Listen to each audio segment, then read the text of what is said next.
മുതലപ്പുഴയിൽ harbour നിർമ്മാണം ഈ മാസം അവസാനം ആരംഭിക്കും. ടെട്രോപോഡുകളുടെ നിർമ്മാണവും ഡ്രഡ്ജിംഗും പുരോഗമിക്കുകയാണ്. തങ്ങളുടെ കാലങ്ങളായുള്ള ആവശ്യങ്ങൾ പരിഹരിക്കപ്പെടുമെന്ന പ്രതീക്ഷയിലാണ് മത്സ്യത്തൊഴിലാളികളും.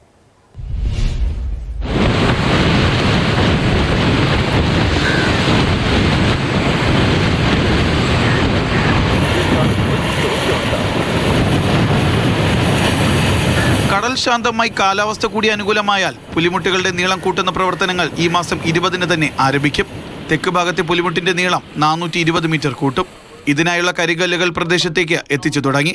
8-10 ടൺ വലിപ്പമുള്ള ടെട്രാപോഡുകളുടെ നിർമ്മാണവും ആരംഭിച്ചു.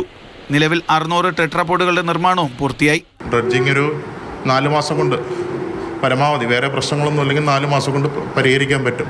ഒക്ടോബർ 20-ഓടുകൂടി പുലിമുട്ടിൻ്റെ നീളം വർദ്ധിപ്പിക്കുന്നതിനുള്ള കല്ലുകൾ അടിക്കുന്ന പ്രവൃത്തി ആരംഭിക്കുന്നതാണ്.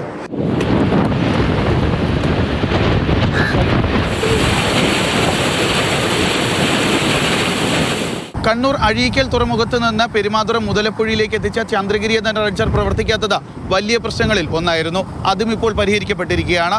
6 മുതൽ 7 മീറ്റർ വരെ ആഴത്തിലുള്ള മണൽ നീക്കം ചെയ്യുകയാണ് ചന്ദ്രഗിരി. ഇപ്പോൾ 2 മാസം കൊണ്ട് ഡ്രഡ്ജിംഗ് പൂർത്തിയാക്കാനാണ് ശ്രമം. ഡ്രഡ്ജ് ചെയ്തെടുക്കുന്ന മണൽ ദേശീയപാത നിർമ്മാണ അതോറിറ്റിക്ക് നൽകാനായി സംസ്ഥാന സർക്കാരിന് ശുപാർശ നൽകിയിട്ടുണ്ട്.